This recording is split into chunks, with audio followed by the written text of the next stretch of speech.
안녕하세요. 오늘도 서연살롱을 찾아주셔서 감사합니다.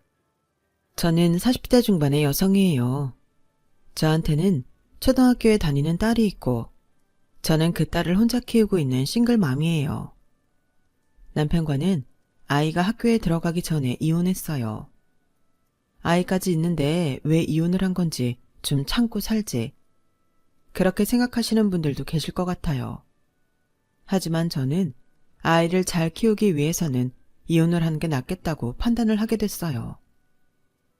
제가 그렇게 생각하게 된 건 남편이 지나치게 시댁만 챙기고 저와 아이까지도 시댁을 위해 희생해야 한다고 강요했기 때문이에요.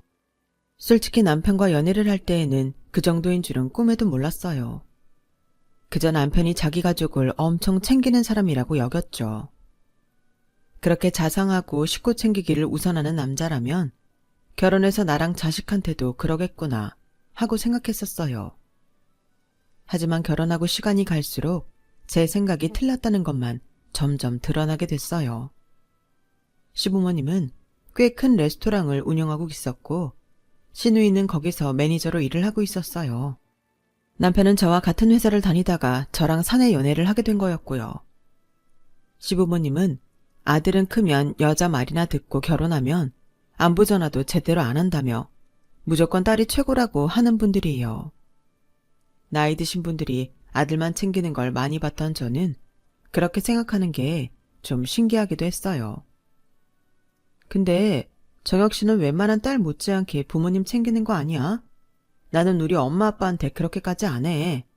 아무래도 정혁 씨한테 더 잘해줘야 될 것 같은데? 라고 제가 농담처럼 말해도 남편은 웃지도 않고 이렇게 말하곤 했어요. 아니야, 내가 잘해야지. 아들이 돼서 더 잘해야 되는데. 안 그러면 부모님이 섭섭해 하실 거야. 저는 그런 남편이 이해가 잘 안 됐는데 남편이 하는 말을 가만히 들어보면 아주 어릴 때부터 그런 식으로 교육을 받았더라고요. 그러니 남편은 그게 머릿속에 박혀서 자기가 아무리 잘하고 있어도 잘한다고 생각하지 못했고 어떻게든 인정받으려 아등바등했어요. 저는 그런 남편이 안쓰럽고 딱하기까지 해서 길을 살려주려고 더 잘해주려고 노력했어요. 그래도 시댁에 가면 눈에 보이게 차별하는 시부모님은 저도 견디기 힘들었어요. 아, 우리 정은이 이번에 차 바꿔줘야 되는데 일하느라 좀 힘들어. 너도 네 시누이 잘 보살펴야 된다. 우리는 아들, 딸 그런 거 상관 안 해. 일단 첫째가 잘 돼야 모든 게 잘 되거든. 네가 복 받고 싶으면 신우한테 잘해라. 시어머니가 아무렇지 않게 저렇게 말한들 저한테는 통할 리가 없었어요. 아들, 딸은 구별 안 한다면서 첫째니까 무조건 더 잘 돼야 집안이 잘 되고 우리도 복을 받는다니. 그런 말은 좀 아니잖아요. 하지만 남편은 하도 어릴 때부터 그렇게 자라서인지 늘 부모님과 시누이 말이라면 설설 키고 잘하려고 애를 썼어요. 사람이 너무 저자세로 나오면 무시한다는 말 있잖아요. 그게 부모 자식 간이라도 다르지 않은 것 같아요. 남편은 시댁에 하나뿐인 아들인데도 늘 무시당하기 일쑤였고 덩달아 저까지 천덕꾸러기 취급을 받았어요. 거기다 저희 친정이 지방에서 농장을 한다고 시댁에서는 결혼할 때부터 저를 별로 안 좋아했거든요. 이런저런 이유가 겹쳐서 저 역시 거의 일꾼처럼 대했어요. 너 이번 주말 우리 집에서 네 시아버지 모임 있는 거 기억은 하고 있니? 알고 있으면 미리 음식할 거 주문도 해놓고 몇 시에 오겠다 얘기는 해야 되지 않겠어? 우리 보고 네가 언제 오는지 마냥 기다리라는 소리야? 이런 식으로 툭 하면 트집을 잡았고 제가 돈 들여서 음식 재료며 과일에 술, 음료수까지 다 사고 아침부터 가서 뼈 빠지게 일을 해도 저는 시부모님 지인들한테 며느리라고 제대로 소개해주는 적도 없었어요. 그런데 정말 웃긴 건 이럴 때 남편의 태도였어요. 저는 남편도 똑같이 부당한 대접을 받으니 저를 이해하고 위로라도 해줄 줄 알았죠. 하지만 남편은 이럴 때에는 마치 자기도 시댁과 한 몸인 것처럼 저를 무시하는 말을 서슴지 않았어요. 미정아, 니네 집 별 볼 일 없는 거 사실이잖아. 엄마가 틀릴 만한 것도 아닌데 뭘 그렇게 섭섭하다고 그래. 너 같으면 시골에서 손바닥만한 채소밭 가꾸시는 사돈 친구들한테 얘기하고 싶겠어? 그런 것까지 뭐라고 하지 좀 마. 그래? 정혁 씨는 어떻게 그렇게 부끄러운 집 딸인 나랑 결혼했어? 더 나은 집 딸하고 결혼했으면 그래도 지금보다는 부모님한테 인정받았을 텐데? 왜? 그런 집 딸은 사귈 자신 없었나 보지? 지금 나한테 빈정대는 거야? 우리 부모님 때문에 기분 나쁘다고 나한테 이러는 거냐고. 정혁 씨야말로 우리 집이랑 나까지 우습게 보는 게 어이없어. 내가 틀린 말 한 것도 아닌데 왜 발끈해? 나보고는 발끈하지 말라면서 정혁 씨는 왜 그러냐고. 이런 식의 다툼이 큰 싸움으로 번지기도 했고 저와 남편의 사이도 점점 불편해져 갔어요. 한 번은 친정에서 채소들을 특상품으로만 시댁에 보낸 적이 있었어요. 그걸 받은 시어머니는 득달같이 저한테 전화를 했더군요. 니네 집에서 채소들을 잔뜩 보내왔는데 이거 누가 다 먹어? 이렇게 대책 없이 많이 보내기만 하면 무조건 좋아할 거라고 생각하셨나 봐. 하여간 사돈어른들 생각 없으신 건 알아줘야겠다. 그리고 우리 정은이네는 안 받았다고 하는데 사돈 양반들은 왜 우리 정은이 챙기는 걸 매번 까먹으시는 거니? 혹시 치매 진단 이런 거 받으신 건 아니지? 어머니, 그건 아니죠. 어머니한테 보내면 형님 댁에도 보낼 거라고 생각하셨겠죠. 이렇게 남의 손 2번 가게 하는 게 무슨 선물이야. 이런 건 도리가 아니지. 그리고 이런 푸성기 좀 그만 보내시라고 네가 잘 말씀드려. 우리는 아무 데서나 나오는 거 안 먹어. 다 땡땡백화점 식품관에서만 사온다고. 저희 채소도 좋은 대로 다 들어가는 거예요. 품질이나 맛은 걱정 안 하셔도 돼요. 해봐라. 니네 부모님이 뭘 안다고 대단한 채소를 키우겠어? 아무튼 됐으니까 다음부터는 보내지 말라고 전해라. 채소를 많이 준 것도 불만이고 신우한테는 안 보낸 것도 불만인 건 그래도 참을 수 있었는데 멀쩡한 부모님한테 치매라니 이건 너무 선을 넘은 것 같더라고요.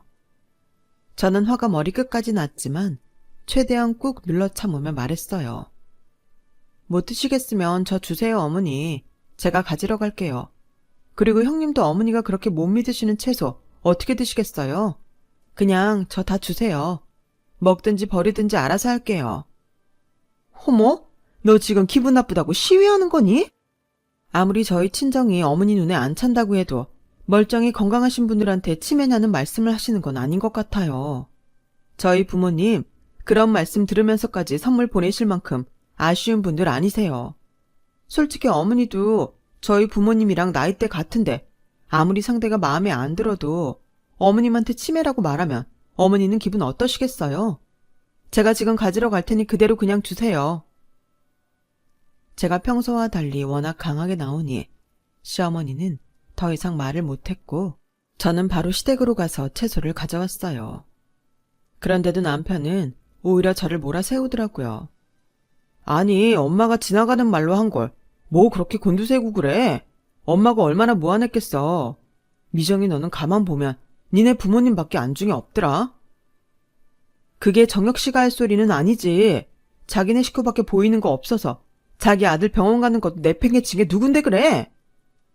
제가 소리를 빽 지르자 남편의 눈동자는 갈 길을 잃은 것처럼 방황했어요. 그도 그럴 게 바로 전주에 남편은 시누이네가 주말 여행을 간다고 그 집 운전사 노릇을 하느라 정작 아들이 갑자기 밤에 열이 나서 응급실에 갈 때에는 옆에 있지도 않았거든요. 그런데 시누이 아들이 달리다가 넘어져서 무릎이 까졌다고 호들갑을 떨며 개를 데리고 종합병원 응급실에 가서 엑스레이까지 찍는다고 연락도 되지 않았어요. 게다가 그 병원비까지 지가 다 지불했고요. 저는 아이가 갑자기 고열이 나서 어쩔 줄 몰라 발을 동동 구르고 난리가 났었는데 말이죠. 이러니 저는 남편을 안타깝게 생각했던 마음조차 사라졌고 이 사람이 나랑 우리 아이를 뭐라고 생각하는지 이 집의 가장은 맞는지 갈수록 불신만 커져갔어요. 부모한테도 누나한테도 아무리 잘하고 자기 돈 다 갖다 바쳐도 찬밥 신세 면하지 못했던 그 사람이 딱 하고 안 돼서서 어릴 때부터 아주 단단히 세뇌가 돼서 뭐든 그들에게 맞춰주려고만 하는 그 사람을 나라도 잘해줘야지 했었는데 오히려 자기가 자기 식구들 부모가 지한테 하듯 하는 걸 보니 제 마음이 떠나는 건 인지상정이었다고 생각해요. 그러다가 정말 기가 막힌 사건이 터지게 됐어요. 신우이 생일을 하루 앞둔 날이었는데 친정엄마가 갑자기 응급실에 실려갔다는 거였어요. 위궤양 때문에 천공이 생긴 게 원인이 돼서 복막염으로 번져서 수술에 들어간다고 하더라고요. 저는 엄마가 잘못되실까봐 정신을 간신히 붙잡고 남편한테 바로 가보겠다고 했어요. 엄마 지금 수술 들어가신대. 지금 터미널에 막차 있다니까 그거 타고 갈게. 당신은 언제 올래? 내일 형님 생일 끝나고 올래? 무슨 소리야. 이 밤에 어딜 간다고 그래? 내일 우리 누나 생일은 어쩌고? 당신 없으면 일 누가 하냔 말이야. 이제 와서 급하게 사람 구하기도 힘들 텐데 이런 식으로 했다가 엄마랑 누나 기분 상하면 어쩌려고 그래? 아니 지금 어머니랑 형님 기분 상하는 게 문제가 아니잖아. 엄마가 복막염으로 수술 들어가셨다니까? 그럼 수술하고 입원하시겠네. 돌아가신 것도 아닌데 뭔 호들갑이야. 원래 맨날 첫날 밭에 나가 일하던 사람들은 건강하다니까. 장모님 감기도 잘 안 걸리시는 분인데 뭔 걱정이야. 수술 잘 받고 나오시면 그때 가봐도 늦지 않잖아. 야, 넌 그게 네 장모한테 할 소리니? 네 엄마가 실려갔대도 이렇게 말할 수 있어? 조카 무릎 까진 것 때문에 5만 호들갑 떨며 엑스레이까지 찍게 하고 그 돈까지 전부 다 네가 낸 호구야. 그게 네 입에서 나올 말이냐고. 뭐? 야, 너 호구? 와, 이제 막 나가자는 건가? 이런 식으로 천박한 인성이 본색을 드러내는 거네. 역시 엄마 말이 맞았어. 천하게 반일이나 하던 거 어디 안 갈 거라고 했는데. 그럼 그렇게 잘난 니네 식구는 네가 알아서 챙겨. 네가 내일 가서 일을 하든지 알아서 하라고. 나는 천박해서 더는 니네 집 가서 일 못하겠으니까 가서 우리 엄마 챙겨야겠다. 알았냐? 저는 그동안 참고 참았던 울분을 다 터뜨리고는 자고 있던 아들까지 깨워서 짐을 대충 챙겨 집을 나왔어요. 고속버스를 타고 친정 식구들이 있는 병원으로 향하는 내내 서름과 분노가 복받쳐서 아들을 무릎에 눕히고 재우면서 계속 눈물을 흘렸네요. 제가 병원에 도착했을 때는 엄마는 수술이 끝나 병실로 옮겨져 주무시고 계셨어요. 천만 다행으로 수술은 잘 됐다고 하네. 조금만 늦었어도 더 큰일 났을 텐데 그래도 때 맞춰 왔다고 의사가 그러더라. 너 이 시간에 안 왔어도 됐는데 아빠가 괜히 전화했나 보다. 그런 말이 어딨어. 전화 잘했어 아빠. 엄마 그렇게 급하게 수술 들어가신다는데 당연히 와봐야지. 저는 아이를 친정에 데려다 놓고 다시 병원으로 와서 계속 엄마 옆에 있었고 엄마가 퇴원하실 때까지 친정과 병원을 왔다 갔다 하며 집안일도 챙기고 엄마 병간호를 했어요. 그때 제가 눈여겨본 게 있는데 아들 녀석이 집에서 있을 때보다 훨씬 편하고 즐거워 보였다는 거였어요. 물론 외할머니가 아프시다니 어린 마음에도 시끄럽게 하면 안 된다는 걸 알았는지 병원에 와서는 조용히 있었지만 친정에서는 외할아버지, 외삼촌, 외숙모 사랑을 받으며 신이 나서 종종거리며 다니는 게 집에서 늘 아빠가 무슨 말만 하면 고개 숙이던 것과 너무 다르더라고요. 저는 그때 처음으로 과연 내가 이대로 결혼 생활을 유지하는 게 무슨 의미가 있을지 생각했던 것 같아요. 남편은 엄마가 퇴원하고 나서야 뒤늦게 쭈뼛거리며 나타나서 건강하시라고 인사를 하더니 저보고 얼른 올라가자고 재촉을 하더군요. 마음 같아서는 확 친정에 눌러 앉고 싶었지만 그랬다가는 이제 막 몸이 회복되기 시작하시는 엄마도 걱정하실 것 같았고 친정 식구들한테도 폐가 될까봐 정말 억지로 집으로 돌아왔어요. 그런데 얼마 안 가서 남편과 시댁한테 완전히 뒤통수 맞는 일이 벌어지고 말았어요. 항상 저와 아들한테 싸늘하기만 했던 시댁 식구들이 웬일로 저희 전부 저녁 초대를 하더니 극진히 대접하더라고요. 게다가 단 한 번도 우리 아들 용돈 줘본 적 없던 시아버지가 준서야! 라고 이름까지 부르며 용돈에 장난감하고 책 선물까지 주는데 이게 꿈인가 싶어 얼떨떨 하더라고요. 오늘 무슨 날인가요? 갑자기 저희한테 너무 잘해주시니 뭐라고 해야 좋을지 모르겠네요. 올케는 무슨 그런 말을 해. 우리가 너무 바쁘니까 그랬던 거지. 누가 들으면 우리가 올케네 홀대라도 한 줄 알겠네. 사실 홀대한 게 맞는데 언제 그랬냐는 듯 시치면까지 대며 우리한테 하하호호 얼굴 보며 웃어주니 무슨 도깨비 장난 같았어요. 그리고 저는 시댁 사람들이 왜 그랬는지 일주일도 안 돼서 알게 됐죠. 시댁 레스토랑 운영이 어려워져서 자금을 빌리는 것도 힘들어지니까 남편이 저희 집을 담보로 은행에서 대출을 받아 시부모님한테 줬던 거였어요. 그것도 1년 전에요. 저는 정말 전혀 모르고 있는 일이었어요. 거기에 더해 남편은 정말 천정병력 같은 이야기를 했어요. 누나가 그 돈 관리를 했는데 아무래도 갚기 힘든가 봐. 그래서 이 집 팔아서 대출금 갚고 남은 걸로 조그만 월세 얻으려고 해. 그럴 돈은 되더라. 그걸 지금 말이라고 해? 나 모르게 이 집 담보로 대출 받아 전부 바치고 그 돈도 못 갚겠다고 해서 대출 갚으려고 이 집을 팔았다고? 대출금 어차피 당신이 매달 갖고 있었으면 그렇게 해도 될 텐데 왜 그런 일을 벌인 거야?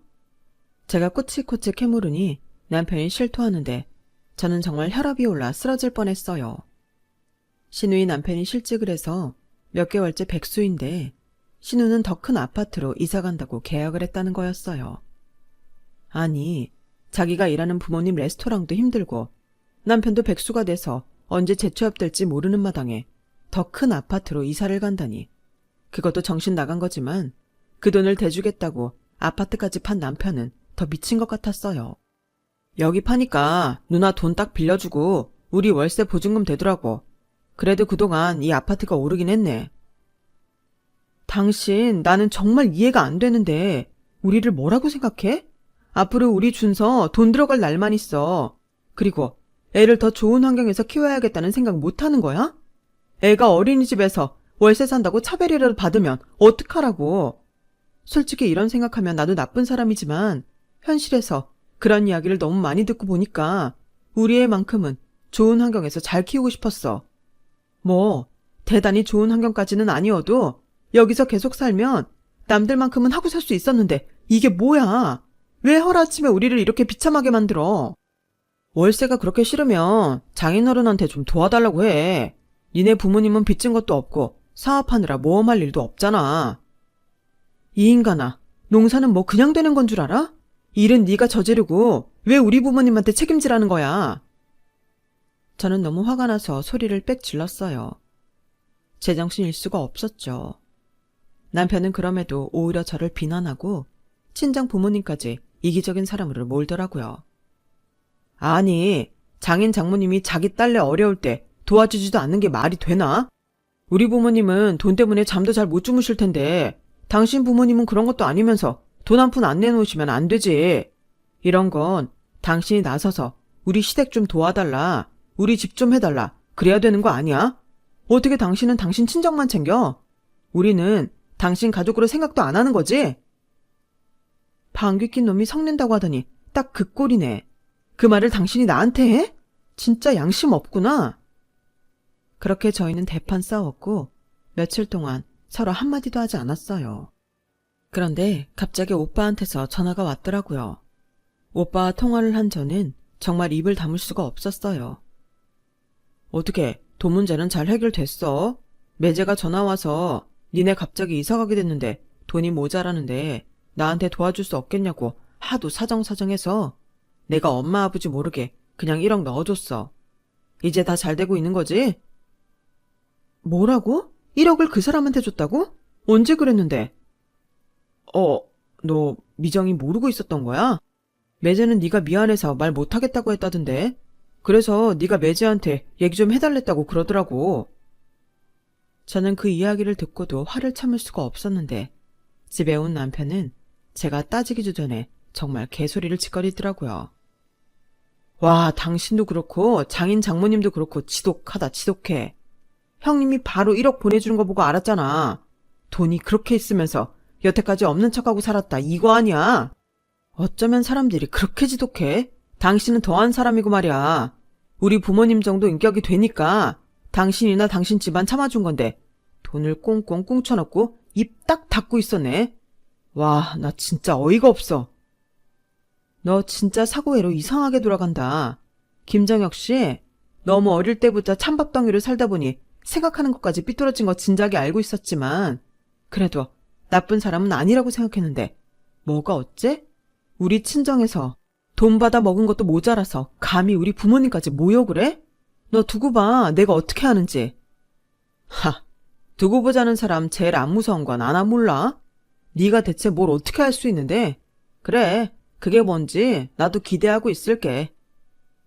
그 인간은 저한테는 막말을 퍼붓고 뒤로는 다시 친정 부모님한테 전화를 해서 우리 형편이 어려워졌다며 우는 소리를 했더라고요.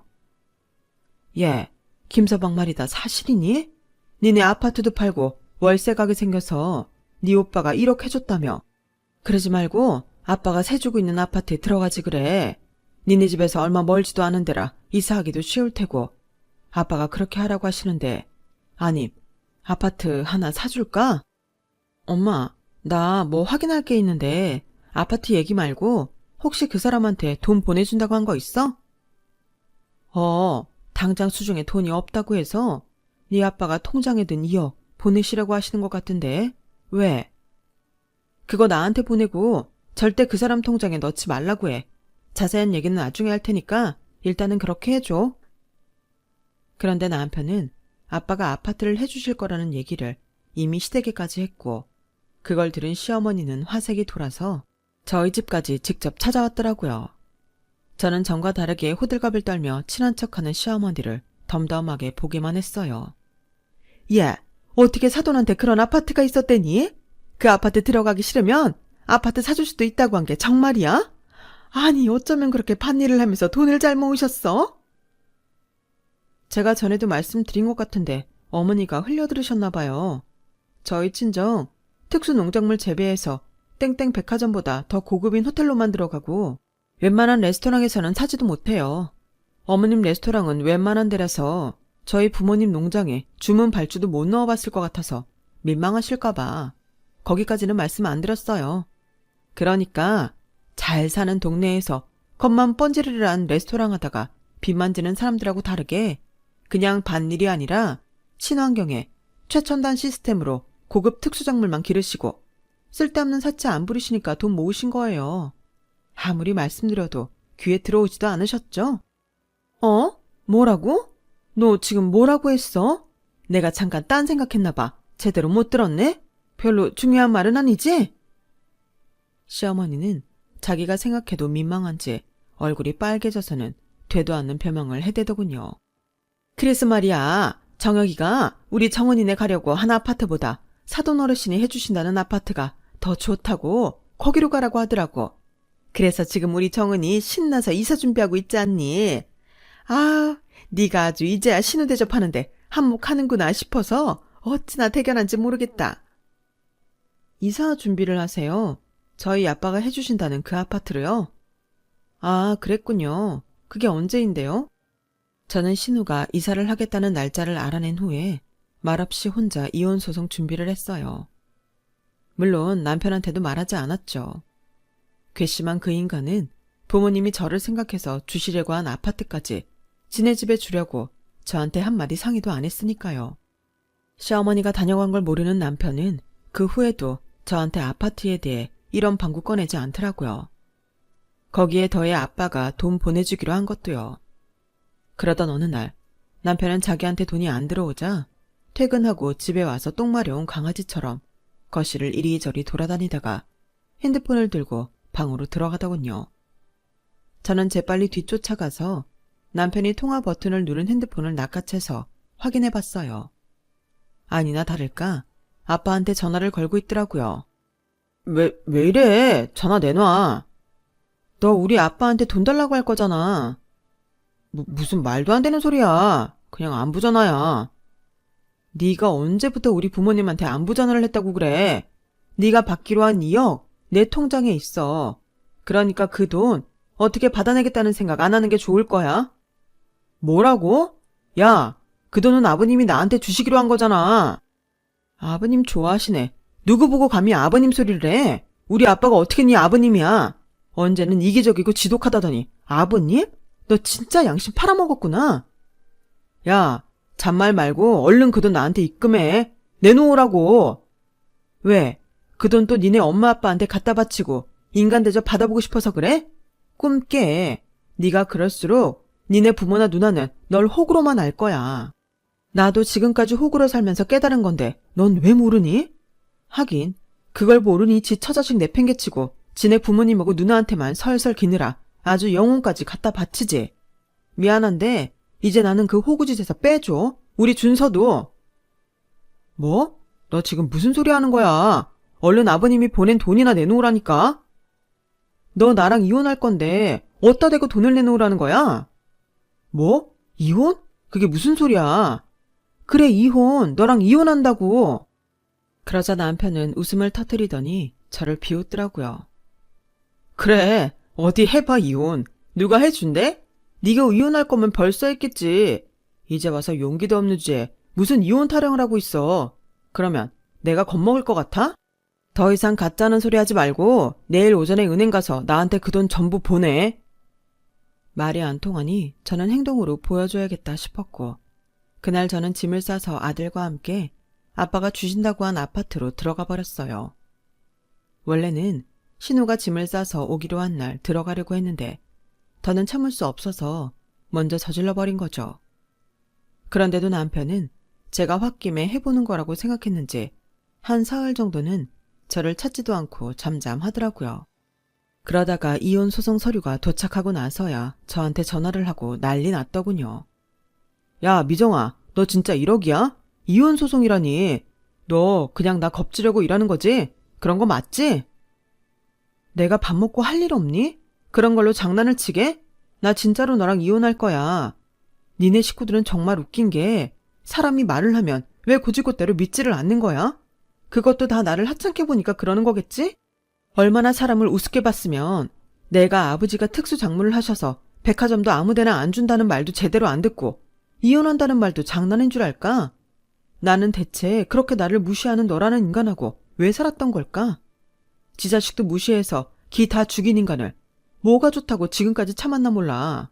그런데 네가 나 정신 번쩍 나게 해줬어. 우리가 살던 아파트 그거 공동명의임에도 네가 멋대로 내 도장에 위임장까지 위조해서 니네 집에 퍼주고 그것도 모자라서 누나 이사까지 우리 아빠가 해주는 아파트로 가게 만들어? 그걸 정상이라고 생각하는 니네 부모나 평생 네 부모랑 누나한테 인간 취급도 못 받으면서 돈만 갖다 바치는 너나 진짜 답 없기는 마찬가지야. 그러니까 너도 변호사 선임해서 재판할 준비나 해. 나는 정신적 피해 보상까지 다 받아낼 거니까 각오 단단히 하라고. 그러자 몇 시간 안 돼서 시어머니랑 신우가 집 앞까지 찾아왔더라고요. 아파트 현관 밖에서 저희 집 호수를 계속 누르는 신우와 시어머니를 저는 1층 로비에 있는 직원들한테 절대 안으로 들이지 말라고 신신당부했죠. 그러자 저한테 계속 전화를 하고 문자를 보내며 아주 우는 소리를 하더라고요. 시간이 좀 지난 후에 저는 1층으로 내려왔고 아파트 현관 밖으로 나가서 두 사람을 만났어요. 아니, 우리 이사 준비 다 했는데 이러면 어쩌자는 거야? 정혁이랑 싸웠으면 정혁이하고 풀어야지. 우리한테 화풀이 하는 건 아니지. 그래, 맞아. 이럴 때일수록 이성적으로 대처해야지. 정혁이가 너한테 말 안 하고 일을 진행시켰나 본데 그런 건 좀 넘어가 주면 안 되겠니? 어쨌든 나 이사는 해야 되지 않겠어?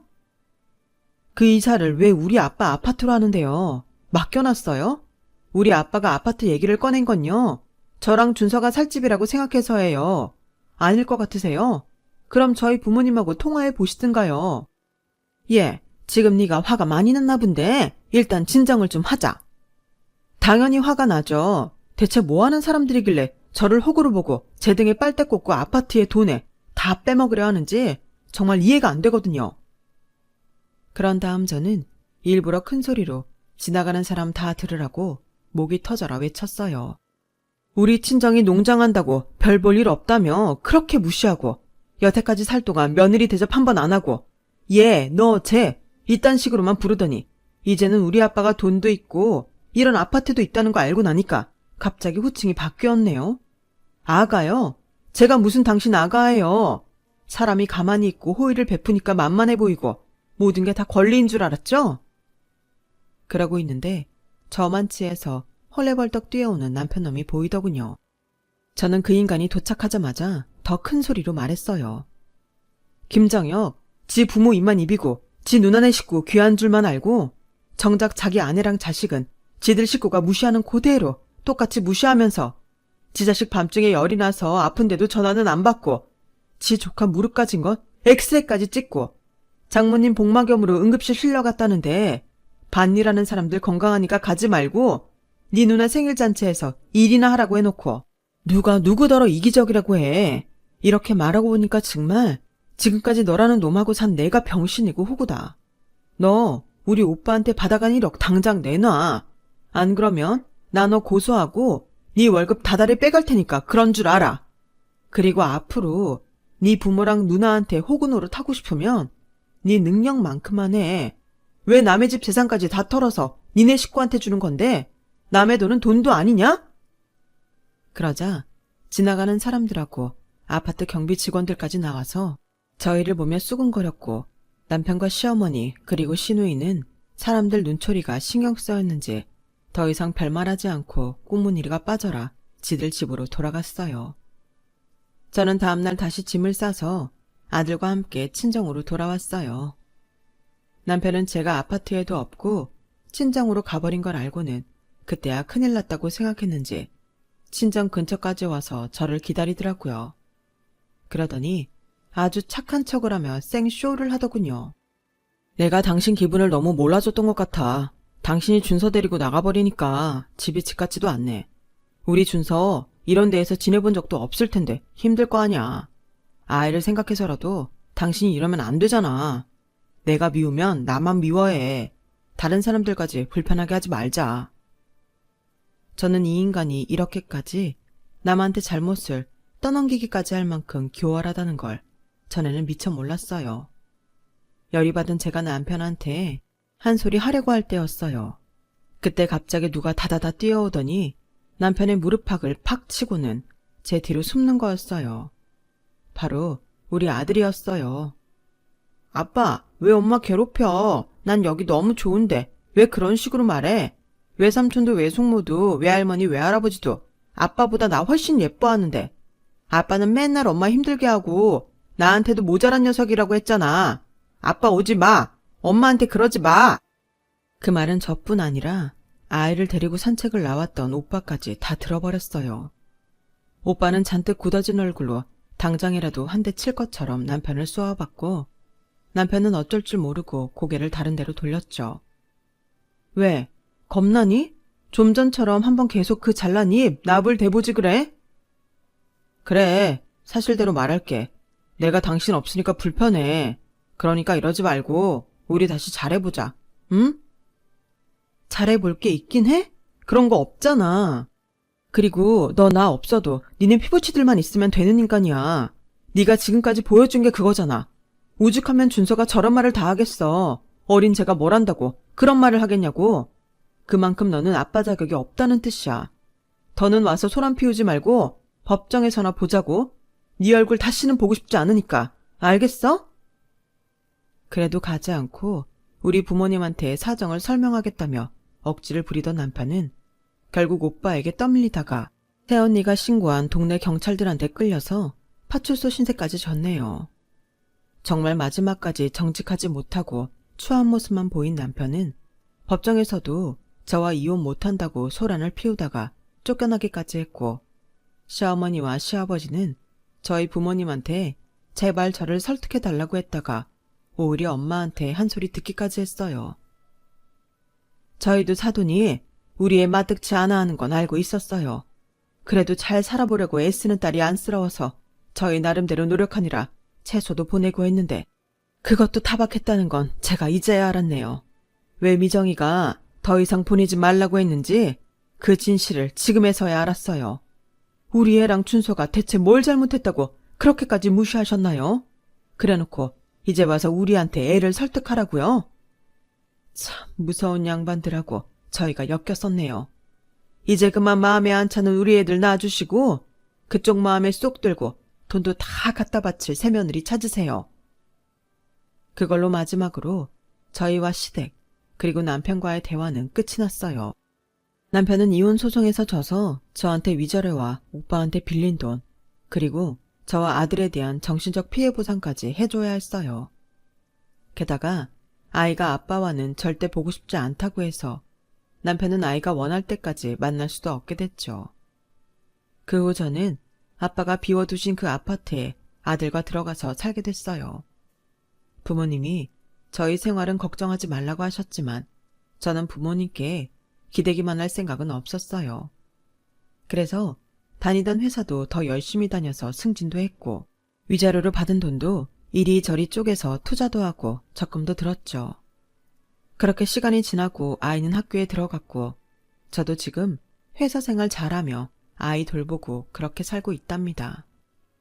아이는 남편과 이혼한 후 오히려 더 자신감도 붙고 자존감도 올라가 훨씬 밝아졌어요. 그런 걸 보니 제가 미련하게 참고 산 게 후회되고 아이한테도 너무 미안하더라고요. 이제는 돈 뜯길 시댁도 없어서 여유가 생겨서 제 취미 생활도 하고 아이하고 자주 여행도 다닌답니다. 물론 부모님도 자주 찾아뵙고 있고요. 부모님도 오빠 식구도 우리 아이를 너무 예뻐해줘서 아이가 외갓집 가는 걸 굉장히 좋아해요. 저는 이만큼 아이가 아빠를 찾지 않고 사는 것만도 다행이라고 생각하며 매일 감사히 살아가려고요. 제 이야기는 여기까지예요. 들어주신 모든 분들 행복하시고 늘 건강하세요. 여러분, 사연 댓글에 응원과 현명한 조언 부탁드려요. 좋아요와 구독은 저에게 큰 힘이 됩니다. 오늘도 좋은 일 가득하세요.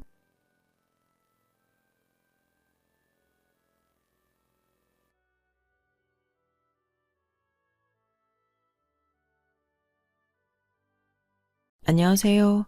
오늘도 사연 살롱을 찾아주셔서 감사합니다. 오늘도 즐겁고 설레는 마음으로 가게를 열어요. 정성스레 재료를 손질하고 레시피를 복기하며 더 맛있게 만드는 방법은 또 없을까? 두뇌 회로를 풀가동해요. 직원들과 매일 소통하고 이곳에 오셔서 맛있게 식사하실 손님들을 상상하며 하루를 시작해요. 이것이 제 일상이자 행복이에요. 하지만 얼마 전까지만 해도 이런 행복과 즐거움을 전혀 느끼지 못하고 버둥거리며 살았었죠. 제가 진흙탕에서 간신히 빠져나온 이야기 같이 좀 들어주실래요? 저는 어릴 때부터 하고 싶은 꿈이 확고한 사람이었어요. 맛있는 음식을 만들고 그 행복을 다른 사람들과 나눌 수 있는 최고의 요리사가 되고 싶었죠. 뭐든 제가 만들어 보겠다며 주방을 엉망으로 만들기 일쑤였지만 제게는 큰 기쁨이었어요. TV에서 어디 맛집 사장님이라며 나와서 뚝딱뚝딱 음식을 만들어내고 그걸 맛본 패널들이 한박 웃음을 지으며 엄지척을 내밀 때 그 기분, 그 뿌듯함이 고스란히 제게도 전해져 저 역시 그런 맛집 사장님이 되리라 결심했었거든요. 아무래도 요리에 관심이 많다 보니 관련 자격증들을 따는 재미도 일찍 알게 되었어요. 한식, 양식, 일식, 중식, 제빵까지 모두 몇 년에 걸쳐 차근차근 자격증을 따기 시작했어요. 배우면 배울수록 재미를 붙이다 보니 실력은 덤으로 따라왔어요. 고등학교를 졸업하고 대학을 가야 하나 고민을 하다 저는 빨리 사회로 나가야겠다는 결심을 했어요. 나이는 어리지만 워낙 따놓은 자격증들도 빵빵하고 학교에서도 써주신 추천서가 넘쳐나 바로 일자리를 구하는 것은 크게 어렵지 않았어요. 막내 보조로 들어갔던 첫 번째 일식집에서 제 미래가 바로 결정이 되었어요. 그곳의 메인 셰프님은 일본에서 유학까지 하며 정통 일식을 배워 많은 시간을 들여 연구하고 공부하신 분이었어요. 보통 텃세가 있을 법도 한데 셰프님은 어린 나이에 열정적으로 요리에 매진하는 저를 무척이나 기특해 하시며 아껴주셨어요. 저는 덕분에 일식을 더 좋아하게 되었고 더욱 깊이 빠지는 계기가 되었죠. 그곳에서 저는 7년을 넘게 일했어요. 하지만 셰프님의 갑작스러운 건강 악화로 더 이상 운영이 어려워졌고 어쩔 수 없이 주방 식구들은 헤어짐을 고할 수밖에 없었어요. 문을 닫으면서도 셰프님은 저를 꼭 붙들고 말씀하셨어요. 규희야, 너는 지난 7년 동안 내가 본 사람 중에 가장 열심히 한 사람이야. 너도 얽내까지나 막내일 수는 없잖니? 그리고 네 실력은 이미 메인 셰프라고 해도 손색이 없을 정도로 좋아. 좀 이른 감이 없잖아 있지만 언젠가는 네 식당을 차릴 테니 조금 빨리 시작해보는 건 어떻겠니? 결과가 좋던 나쁘던 빨리 경험을 해보면 너같이 똑똑한 애는 더 많이 배우고 성장할 것 같거든. 내가 말한 이게 꼭 정답은 아니지만 너는 어디 가서 무엇을 하든 정말 잘할 거야. 나는 정말 너를 믿어 의심치 않는다, 규희야. 셰프님은 아직 30살도 되지 않은 채게 가능하다면 식당 오픈을 해보는 것이 어떻겠냐고 물어보셨고, 저도 그 말을 듣고 괜히 도전정신이 끌어오르더군요. 그래, 셰프님 말대로 한 살이라도 어릴 때 뭐든 해보면 결과가 어떻든 그만큼 경험치가 쌓이고 습득하는 게 많겠지.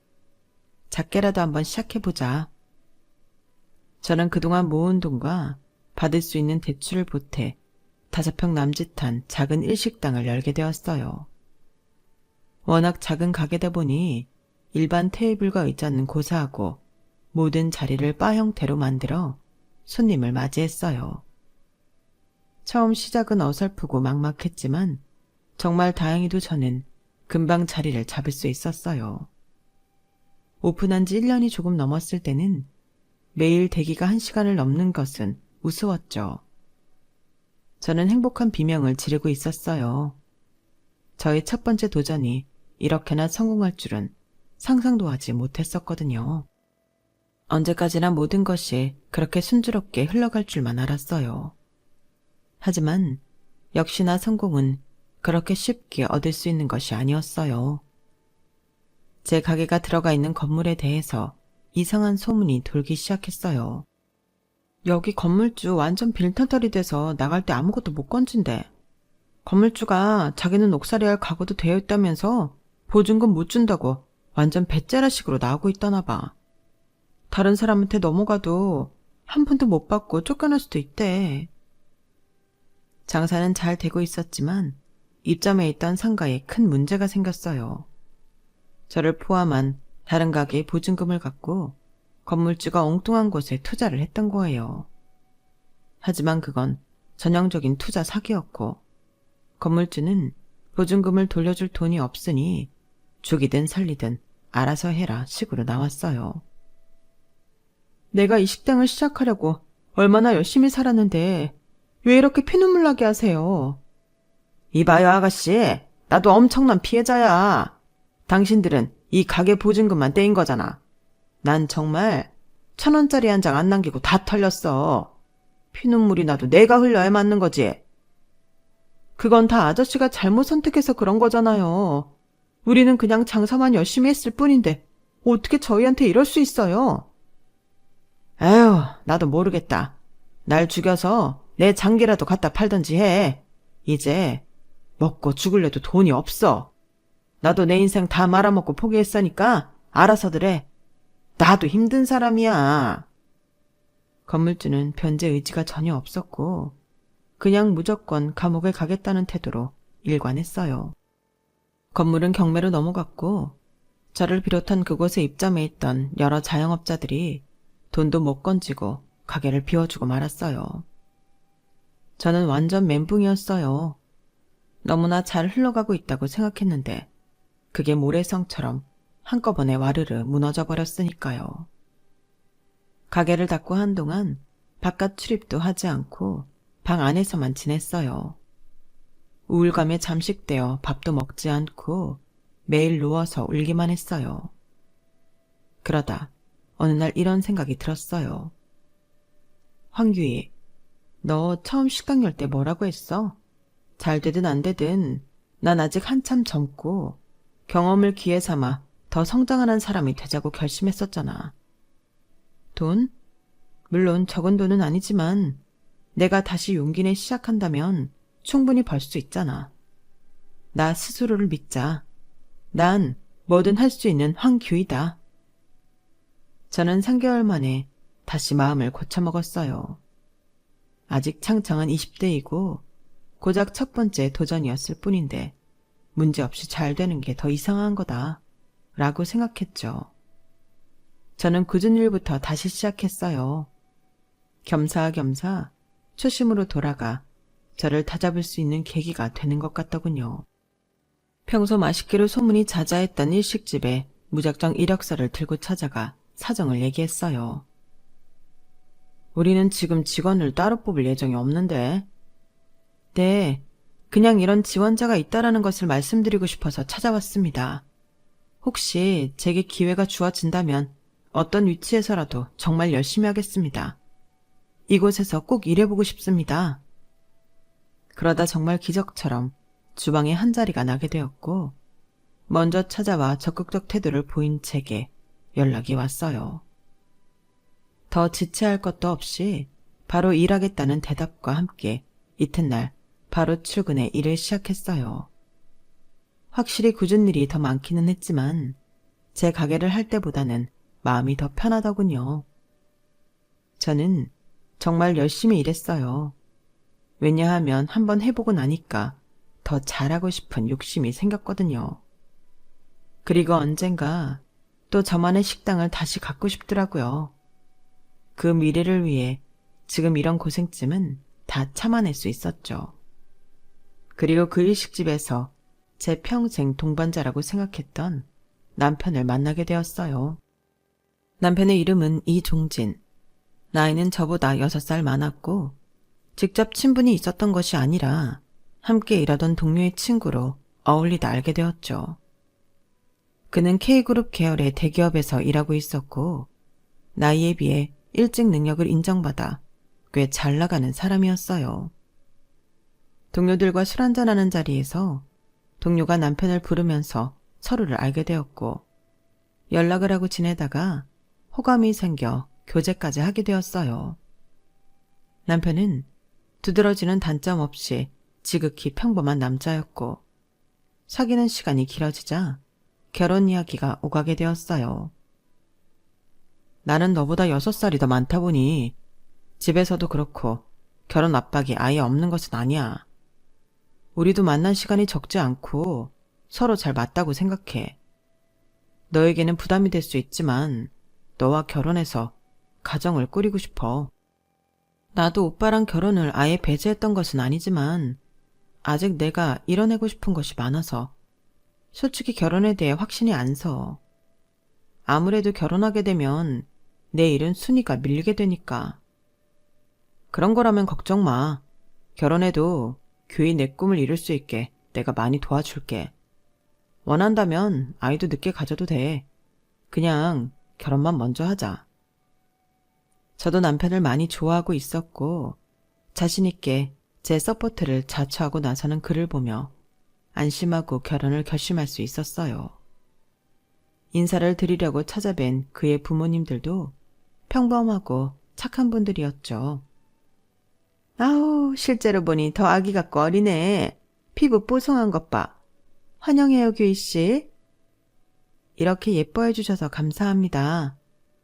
우리 종진이가 그렇게 규희 씨 얘기를 얼마나 입에 달고 살던지 처음 보는데 처음 보는 것 같지 않다니까.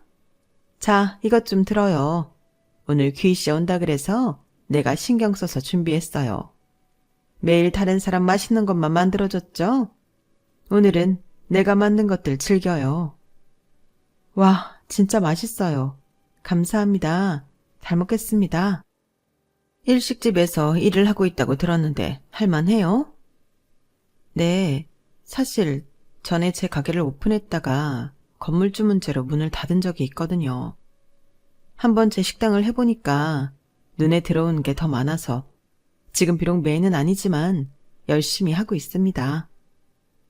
아주 생활력이 강하고 당찬 아가씨네. 지금 아직 어린데도 이렇게 꿈이 크고 생각이 바른데 나중에는 얼마나 크게 성공을 할지 가늠도 안 가네요. 우리 종진이가 사람을 아주 참 잘 만났다 싶어요. 시부모는 딱히 내세울 것 없는 저를 예뻐해 주셨고 부모 사랑을 깊이 받고 자라지 못한 저 역시 너무 감사하고 마음이 따뜻해지더군요. 그렇게 큰 장벽 없이 남편과 저는 결혼을 했고 시댁에서 크게 멀지 않은 곳에 신혼집을 구해 살았어요. 제가 아무래도 저녁 늦게까지 일을 하다 보니 남편의 저녁 식사를 챙겨주지 못할 때가 많았는데 그 점에 대해서 시모는 오히려 저를 다독이며 말했어요. 귀 너는 종진이 걱정 말고 내 일만 열심히 하렴. 나도 요리하는 거 좋아하고 또 맛있게 만들잖니. 내가 반찬 듬뿍 만들어서 가져다 줄 테니 종진이가 꺼내서 먹게만 하렴. 너야말로 밥 잘 챙겨 먹고 이래. 알았지? 저는 저처럼 시부모의 사랑을 받는 사람은 없을 거라고 생각이 들 정도로 마음 편하게 일을 할 수 있었어요. 평소 요리하는 것을 좋아한 시모는 시간이 날 때마다 저 대신 반찬이며 국을 해다 날라 남편에 대한 제 미안함을 덜어주시고는 했어요. 남편 역시 크게 불만이 없었고요. 결혼 생활 중 임신을 하기는 했었지만 2번이나 유산을 하고 말았죠. 그 바람에 저는 아이 갖는 것이 매우 두려워졌고 남편과 시댁에서도 그 마음을 존중해 주셨어요. 그래, 유산도 애 낳는 거랑 똑같다고 하던데 귀인이가 얼마나 무서웠겠니. 우리는 괜찮으니까 네 몸이랑 마음이 다 준비되었을 때 천천히 아이 갖도록 해. 이해해 주셔서 감사합니다. 남편의 식사까지 다 챙겨주면서 아이까지 너무 무리해서 갖지 말라고 하는 시부모가 제게는 친부모님보다 더 가족같이 느껴졌어요. 정말 결혼을 잘했다는 생각이 매일같이 들더군요. 그렇게 잘 지내다 결혼을 하고 5년쯤 되었을 때 제게 절호의 기회가 한 번 더 다가왔어요. 함께 일하던 친구가 같이 식당을 열자며 제안을 해왔던 거예요. 귀야, 너랑 같이 하면 난 뭐든 성공할 것 같아. 이번에 여기 식당 그만하고 나가서 우리 거 차려보자. 지혜야, 나 예전에 한 번 가게를 열어봤잖아. 실패도 했었고. 그때 마음을 고쳐잡고 여기 막내로 다시 들어왔을 때 언젠가 다시 내 가게를 꼭 열겠다고 다짐했었거든. 그런데 막상 그렇게 한다고 생각하니까 떨리기보다 두려움이 많이 앞서네. 실패했던 경험이 좋은 걸음이 될 줄 알았는데 나도 모르게 약간 트라우마로 자리 잡았나 봐. 그럴 수 있지. 더군다나 네 잘못도 아니고 건물주 때문에 그만할 수밖에 없었다며. 그런데 걱정하지 마. 땡땡동에 우리 삼촌이 작은 건물을 가지고 있는데 월세도 다른 곳보다 훨씬 저렴하게 주실 수 있다고 하니 우리 한번 시작해보자. 난 정말 너랑 같이 하고 싶어. 친구는 저를 끊임없이 설득했어요. 자신감이 두려움으로 변했던 저 역시 친구의 말에 다시 한번 용기를 내기로 했죠. 친구 삼촌의 건물이 있는 땡땡동은 집에서 차로 20분 정도면 갈 수 있는 꽤 가까운 곳이었어요. 동업을 제안한 친구 역시 출퇴근이 용이한 아주 좋은 조건이었죠. 그 삼촌분은 조카가 가게를 내고 싶다고 하니 무료나 다름없는 월세만 내고 본인 건물에 들어와 해보라고 하신 거예요. 과거 월세와 보증금으로 돈을 떼인 경험이 있는 제게 무엇보다 안전하고 확실한 것이 중요했는데 이 부분에 대해서는 걱정할 것이 없게 되었죠. 저는 남편과 시부모님 앞에서 이 일에 대해 이야기를 했어요. 그래서 그 친구랑 작게 다시 시작해볼까 해요. 어머, 너무 잘됐다. 그래. 남 밑에서 언제까지 음식할 거야? 내 이름 걸고 내 장사하는 거랑은 완전히 다르지. 그리고 건물주가 아는 사람이라 월세도 적다면서 아주 잘 됐어. 그러게, 우리 며느리가 이제 사장 되는 건가? 나도 퇴직금으로 식당이나 차려볼까? 다행히 시댁과 남편은 제 결정에 대해 응원을 해주는 분위기였어요. 언제나처럼 훈훈하고 따뜻한 말을 서로에게 전하면서 헤어졌어요. 하지만 그날 나눈 대화가 이 모든 불화의 화근이 되고 말았어요. 사실 시부는 몇십 년 동안 한 자동차 부품 회사에서 몸담고 있었고 바로 정년을 코앞에 둔 상황이었어요. 요즘은 100세 시대인데 은퇴 후 어떻게 살 것인지에 대한 고민이 많은 시기이기도 했죠. 소일거리라도 해서 일정 수입을 벌고 싶어한 시부는 저희 가게 오픈 소식을 접하고 농담처럼 던지기는 했지만 퇴직금을 털어 가게라도 하나 차려볼까를 생각했던 거예요. 어느 날 시댁에서 식사를 하고 있을 때였어요. 그날따라 시부와 시모가 유독 반짝이는 눈으로 저를 쳐다보며 말했어요.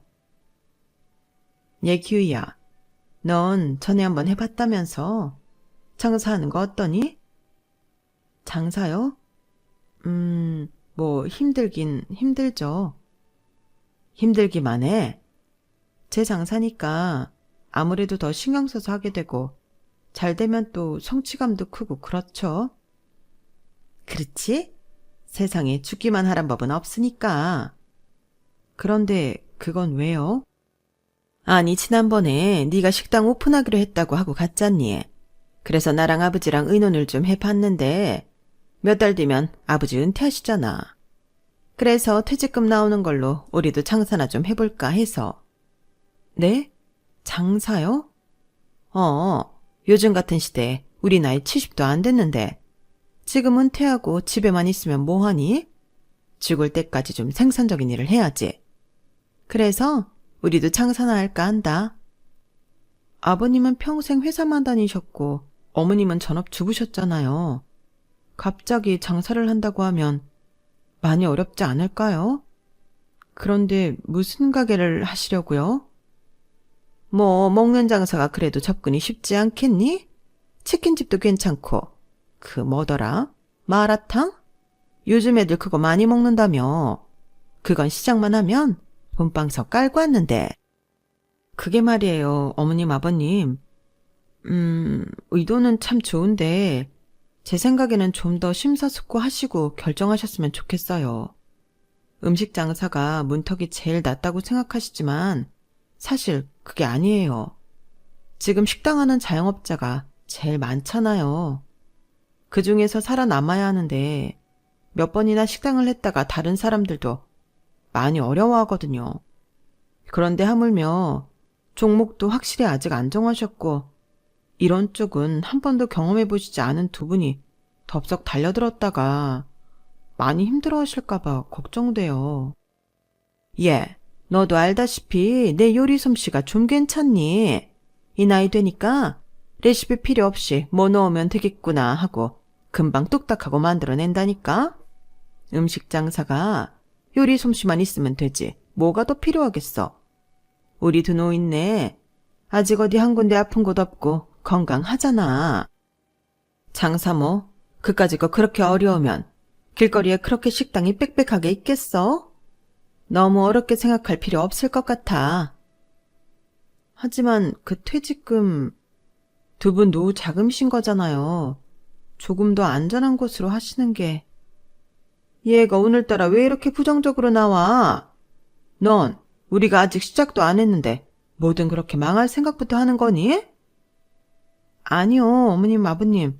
제 말은 그게 아니라 정말 걱정도 되고 신중하게 고민하셔서 결정하셔야 된다는.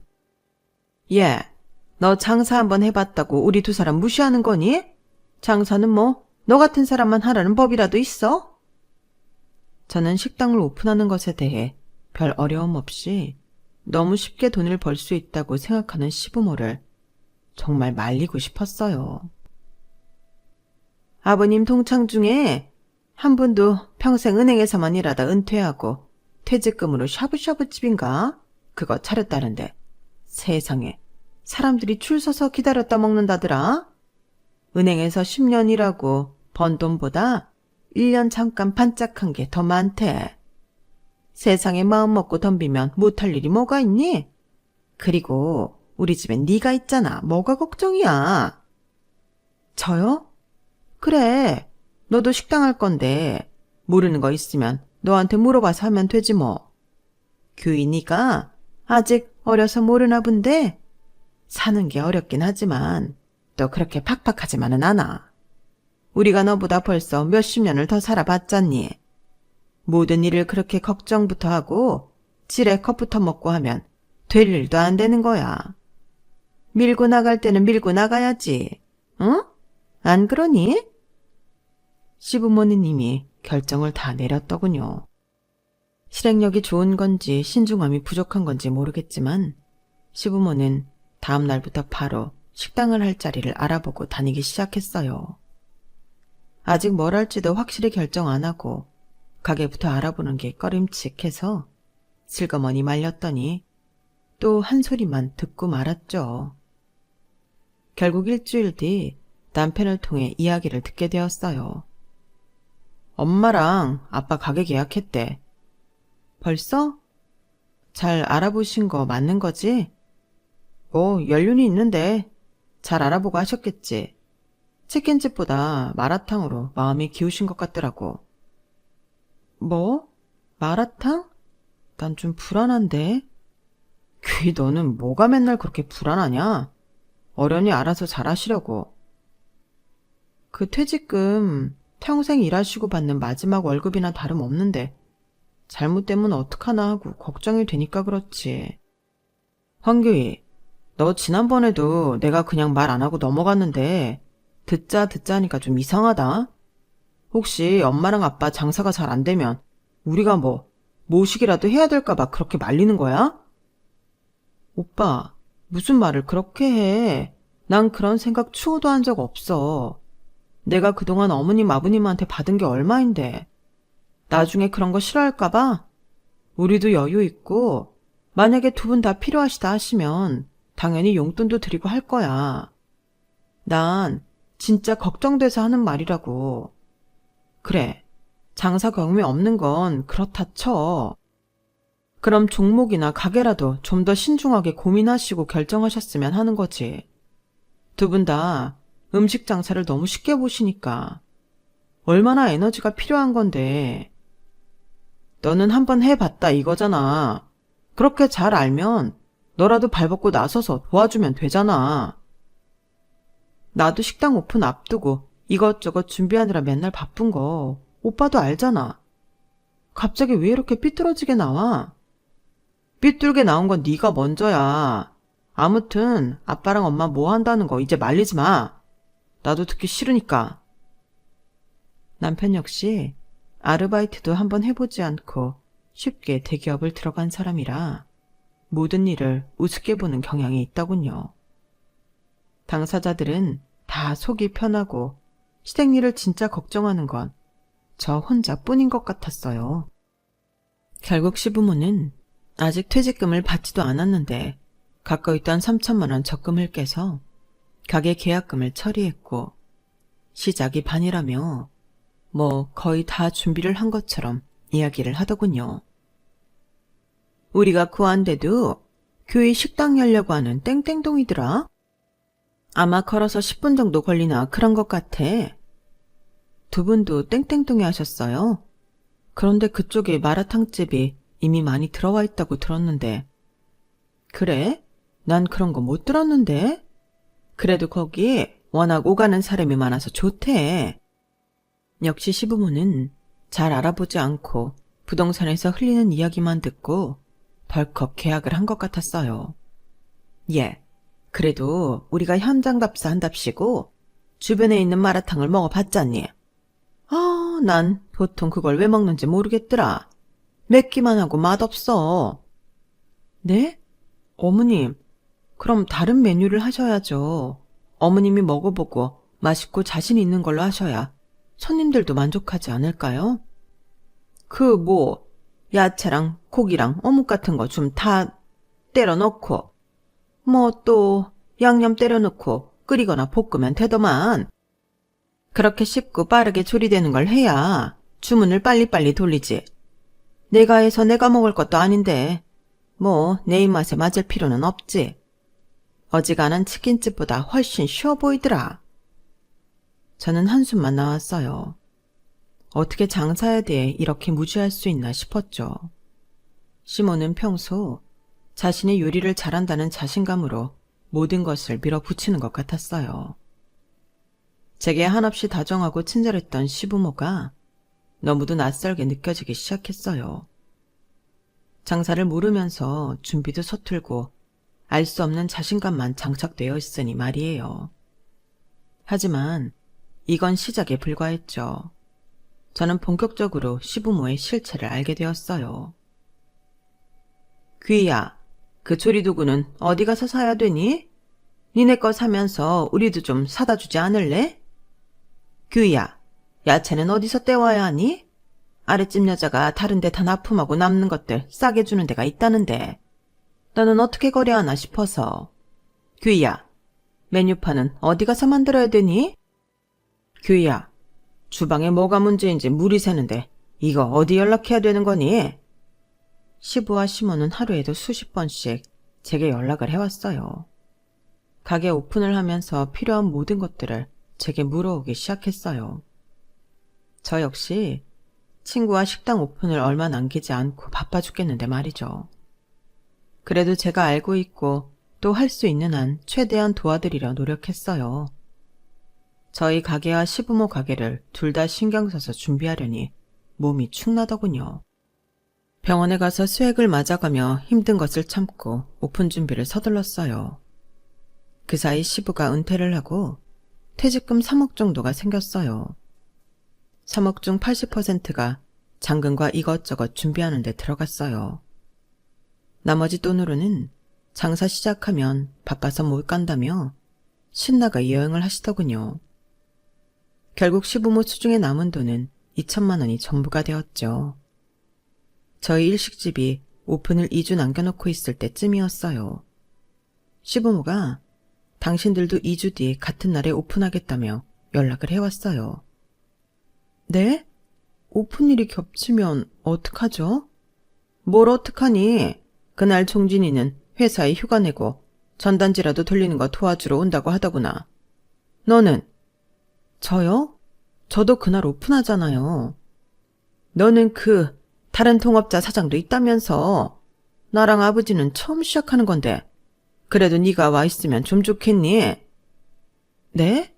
저보고 마라탕집으로 오라고요? 그래. 거기는 그 친구 보고 하라 그러고 너는 오전에 여기 건너와서 우리 좀 도와주렴. 내가 자신이 없는 건 아닌데 첫날이라 많이 어수선할 것 같아. 자리가 좀 잡힐 때까지 여기도 좀 같이 봐주렴. 저는 너무 어이가 없었어요. 아무리 도보 10분 정도 걸리는 가까운 거리라 해도 저 역시 제 식당 여는 날 당신들을 도와주러 오라고 하는 것이 이해가 되지 않았죠. 다른 때도 아니고 오픈날이라 저 역시 저희 식당을 지켜야 한다며 끝까지 가지 않자 시부모의 태도가 180도 바뀌었어요. 내가 지금 이 꼬라지를 보려고 너네 냉장고에 반찬 채워주고 한 줄 아니?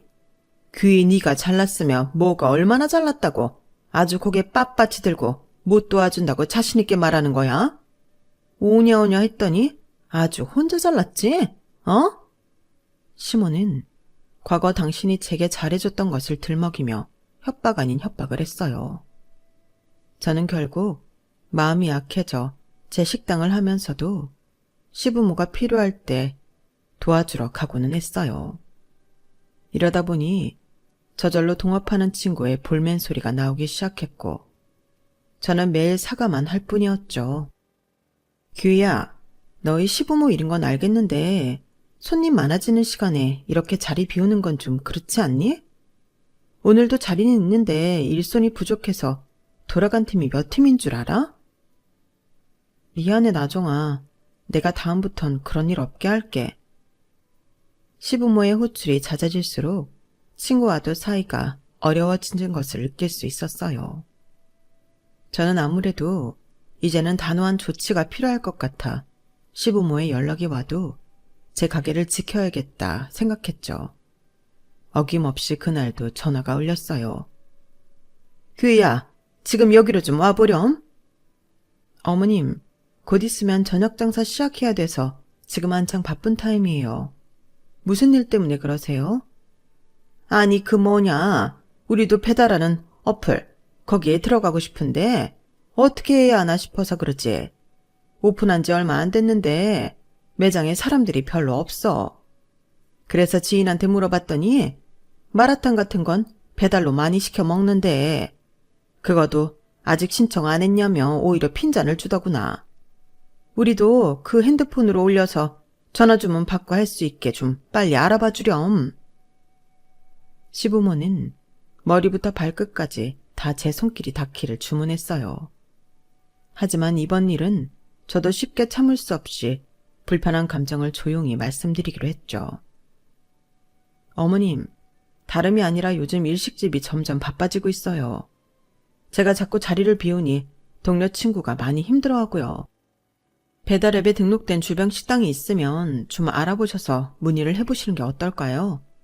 아니면 종진씨 퇴근하고 한번 알아봐 달라고 해보세요. 너 우리 같은 식구라고 생각 안 하니? 뭐 이런 것 좀 도와줬다고 그렇게 생색을 내면서 종진이한테까지 시킬래? 시키는 것이 아니고요. 제가 많이 힘에 부쳐서 그래요. 지금 여기 일식집에만 집중해도 모자랄 판인데 제가 너무 정신없이 하니 옆에 동료도 많이 힘들어하네요. 어머님이 좀 이해해 주세요. 하지만 그 착하고 순했던 시모와 시부는 제게 서운함을 전부 표현해내더군요. 어리고 야무진 애가 들어왔다고 좋아했더니 자기밖에 모르는 이기적인 애였네. 그런 줄도 모르고 예쁘다 예쁘다 해줬으니 우리가 바보지. 아무리 네가 바빠도 시부모님이 은퇴자금 탈탈 털어서 하는 건데 먼저 뭐 필요한 건 없는지 물어보지는 못할 망정? 뭐? 지금 일식집에 집중하기도 바빠? 그동안 우리가 너한테 얼마나 잘했니? 너 인간이 그러는 거 아니다. 그렇잖아도 이거 가게 열고 한 달 동안 손님도 많이 없어서 속이 썩어 문드러지려고 하는데 너까지 어쩜 그렇게 말을 밉게 하니? 결국은 시부모의 갈등이 남편과 제 싸움으로 번지게 되었어요. 황교희, 너 진짜 이럴 거야? 엄마 아빠가 잘 모르고 낯설어하면 도와줄 수도 있지. 그걸 생색내면서 거절까지 해? 너 진짜 못됐다. 그럼 오빠가 좀 도와주지. 나는 뭐 놀아?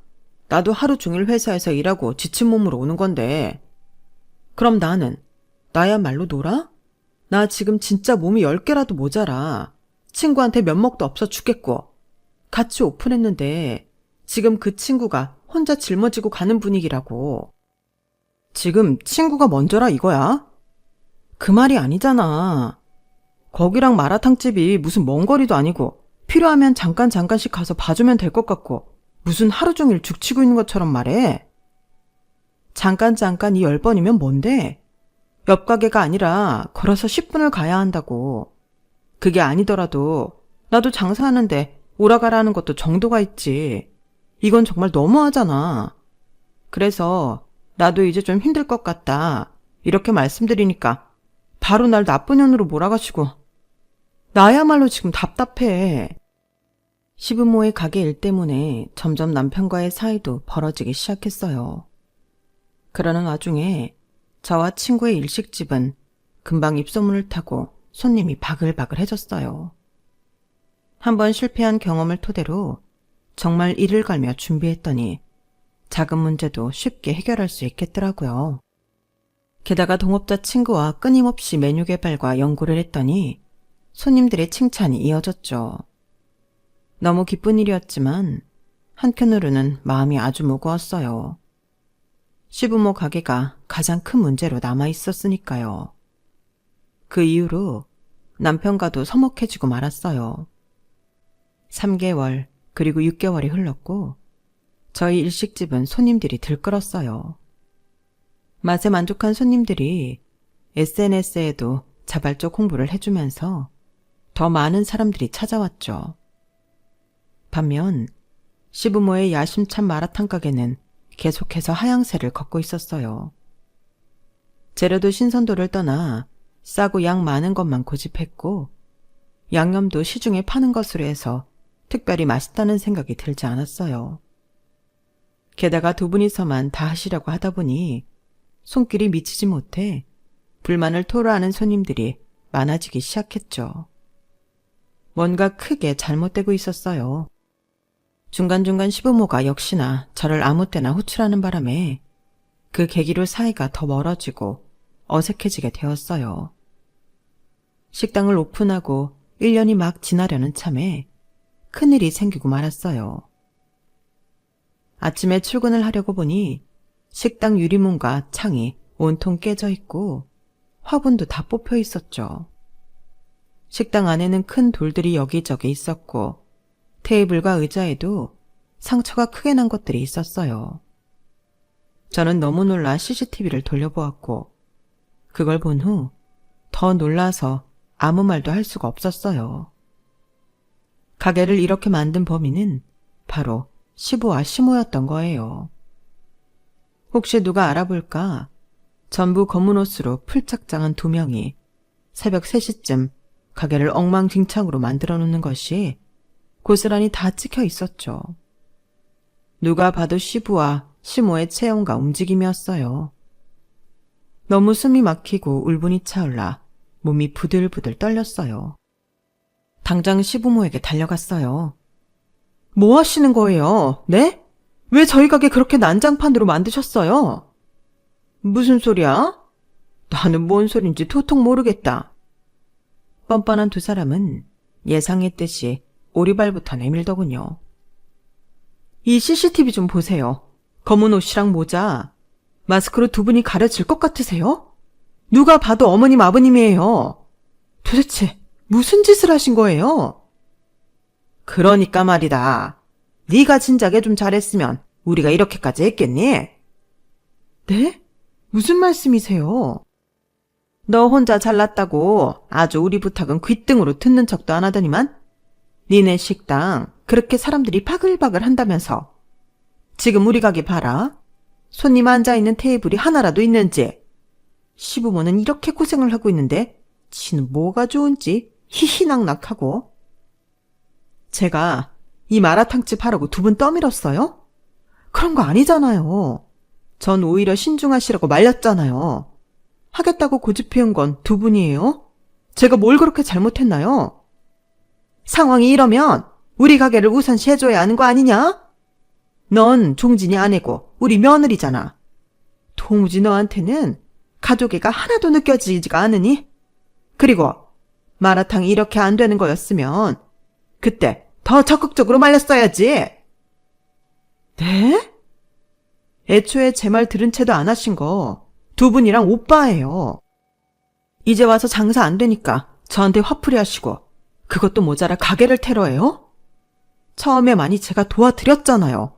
그럼 사소한 건 좀 스스로 하시려는 노력을 해야지. A부터 Z까지 빠짐없이 저를 괴롭혀가면서 연 가게잖아요. 그럼 두 분이 더 잘하셨어야죠. 얘 좀 봐, 얘 좀 봐. 지금도 지가 잘났다고 아주 주둥이 나불대는 것 좀 봐. 우리 장사 망한 건 다 너 때문이야. 저는 화가 난다기보다 넋이 나가 있었어요. 이 모든 잘못 돌아가는 상황을 제게 뒤집어 씌우려고 하는 것이 보였죠. 저는 더 이상 참을 수 없었어요. 저는 얼마 뒤 남편에게 이혼 서류를 건넸어요. 야, 황교희 대단하네. 지 식당 좀 굴러간다고 이거부터 내미네. 그동안 너한테 시간 쓴 나랑 우리 부모님이 불쌍해 죽겠다. 아주. 끝까지 정말 이기적이네. 어머님, 아버님 잘못은 정말 손톱만큼도 없다고 생각하는 거지? 두 분 다 순수하게 노후 준비하시려고 시작한 장사라고. 그런데 뭘 잘못하셨다는 거야? 아직도 모르는 거야? 오빠도 이렇게 나오다니. 그러니까 내가 귀에 피가 나도록 말했잖아. 장사, 특히 음식 장사, 정말 많은 에너지가 필요하고 힘들다고. 내가 목에 핏줄 세워가며 얘기할 때 오빠가 뭐라고 그랬어? 어? 아무도 내 말에 귀 안 기울이더니 지금 와서 뭐가 어떠고 어째? 나야말로 복장 터지네. 결국 저희는 좋은 결말을 맞이하지는 못했어요. 영원한 내 반려자라고 생각했던 오빠는 무조건 시댁편에 서버리며 저와 갈라서고 말았거든요. 정말 답답한 건 저였어요. 그렇게 몇 번이나 말리고 말렸는데 안 듣다가 이제 와서 저를 몰아세우다뇨. 하지만 아닌 건 아니었어요. 저는 깔끔하게 남편과 헤어지기로 마음먹고 이혼 서류에 도장까지 다 찍었죠. 이혼을 하고 저는 그제서야 제 식당에 매진할 수 있게 되었어요. 3개월 뒤 저는 시부모의 마라탕집이 문을 닫았다는 것을 알게 되었어요. 당시 일부 마라탕 가게의 비양심적 위생행동으로 말이 많아졌고 간신히 배달에 의존하던 시부모들은 그마저도 어렵게 되어 버렸던 거예요. 본인이 장사가 안 되니 못된 심보로 주변 다른 마라탕집에 리뷰 테러까지 일삼았고 결국 고발 처리까지 되었다고 해요.